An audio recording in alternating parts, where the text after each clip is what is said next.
बिस्मिल्लाहिर्रहमानिर्रहीम। अस्सलाम वालेकुम my YouTube family, welcome back to my channel. आज की जो हमारी रेसिपी है वो आप देख ही सकते हैं। बारिश का मौसम हो, रमज़ान की कोई रेसिपी हो या कोई चस्के का मूड हो, यही पहली चीज़ है जो जहन में आती है। और मुश्किल ही होगा ऐसा इंसान जिसको ये पसंद ना हो। हाँ तो जनाब, करना क्या है आपने, तुसी करना है कि तुसी मेरी वीडियो शुरू तो लेके आखिर तक देखनी है। लाइक करना नहीं भूलना, शेयर करना नहीं भूलना, तो चैनल सब्सक्राइब करना तो तुहानू पता ही है। अब काफ़ी बातें हो गई और अब चलते हैं अपनी रेसिपी की तरफ। रेसिपी बहुत आसान है। मैं सारी रेसिपी आपके लिए कोशिश करती हूँ ऐसी लेकर आऊँ जो आसान हो, उसके इंग्रेडिएंट्स हर घर में अवेलेबल हों।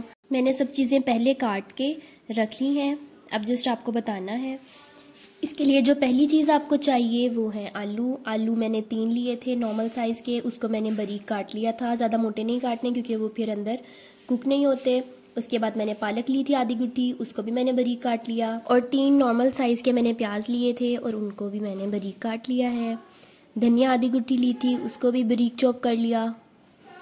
और हरी मिर्चें 3 से 4 अदद, उनको भी मैंने काट लिया। और मैंने बेसन लिया है 2 कप, छान के इस्तेमाल किया है, आप भी छान के इस्तेमाल किया करें। अब चलते हैं अपने स्पाइसेस की तरफ। मैंने नमक लिया है 1 टेबल स्पून, 1 टेबल स्पून ही मैंने रेड चिली पाउडर लिया है। साबुत धनिया लिया है, ये भी 1 टेबल स्पून। और हाफ टेबल स्पून मैंने कसूरी मेथी ली है, अगर आपको नहीं पसंद आप ना ऐड करें। आधा चम्मच ही मैंने कुटी लाल मिर्च ली है। हाफ टेबल स्पून मैंने साबुत ज़ीरा लिया है। उसके बाद मैंने 1 टेबल स्पून अजवाइन ली है और मैंने half table spoon black pepper लिया। ये सारे स्पाइसेस हैं। अब हमने एक बाउल लेना है जिसके अंदर हमने सारा ये मिक्सचर जो है तैयार करना है। इस बाउल में हमने सारी वेजिटेबल्स को डाल लेना है और इनको अच्छे से मिक्स करना है।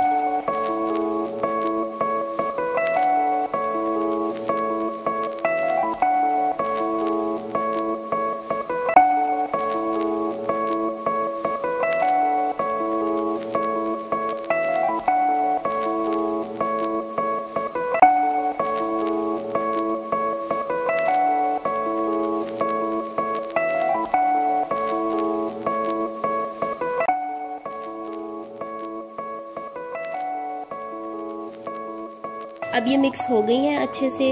अब इसमें हम बेसन ऐड कर देंगे।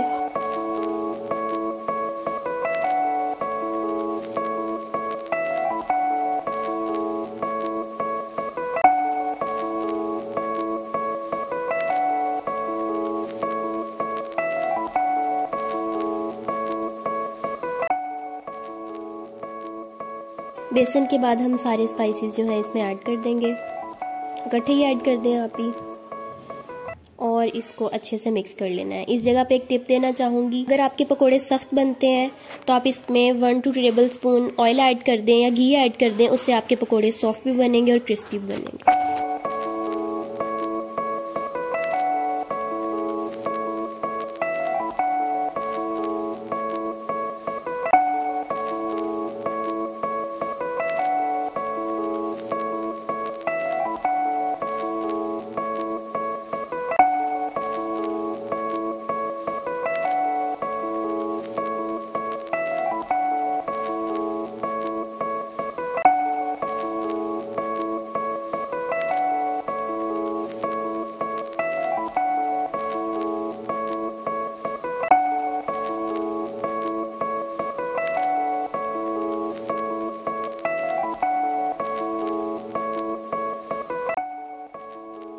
सारी चीज़ें मिक्स हो गई हैं तो हम इसमें थोड़ा थोड़ा पानी ऐड करेंगे ताकि ये थोड़ा मिक्सचर की फॉर्म में आ जाए। ज़्यादा पानी एक ही जगह ऐड नहीं करना, थोड़ा थोड़ा पानी 2-3 जगहों पे डालें और उसको मिक्स करें।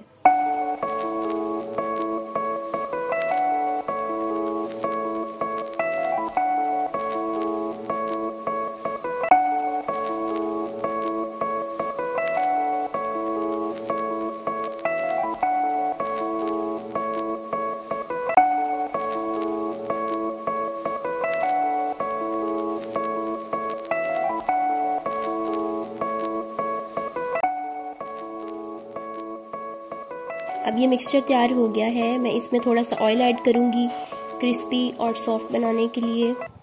1-2 टेबल स्पून ही आपने ऐड करना है। मैं अंदाजे से कर रही हूँ, आप देख के ऐड कर दीजिएगा।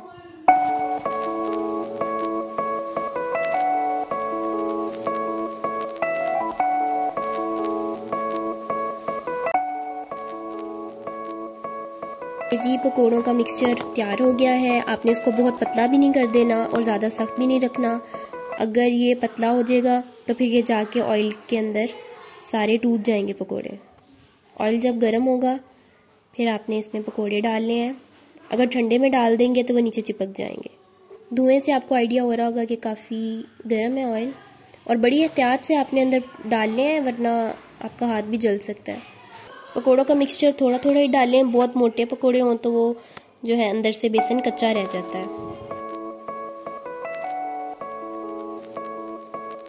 फ्लेम का आपने ध्यान रखना है, तेज़ ना हो ज़्यादा वरना आपके पकोड़े जल जाएंगे।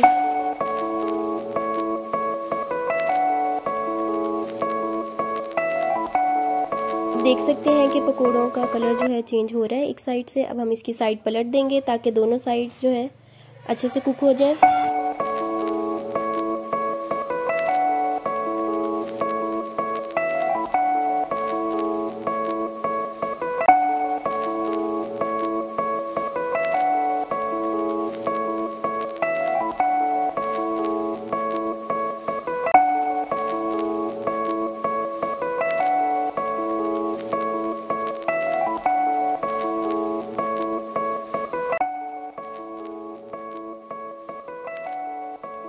जी तो पकोड़े हो गए हैं कुक अच्छे से। अब हम इसको निकाल लेंगे ऑयल से।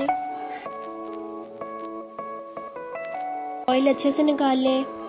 आपके पास अगर ये नहीं है तो आप वैसे निकाल के तो टिश्यू पेपर से उसका ऑयल जो है एब्जॉर्ब कर लें।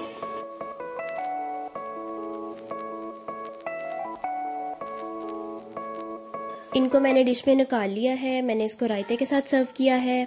आप इसको केचप के साथ भी सर्व कर सकते हैं, चाय के साथ कर सकते हैं, और यही पकोड़े कड़ी पकोड़ा जो बनता है उसके अंदर भी आप इसको ऐड कर सकते हैं। उम्मीद है आपको मेरी रेसिपी अच्छी लगी होगी। आप भी ट्राई करें और अपने व्यूज़ हमसे शेयर करें। मेरा चैनल सब्सक्राइब करें, मेरी वीडियो लाइक करें। Thanks for watching.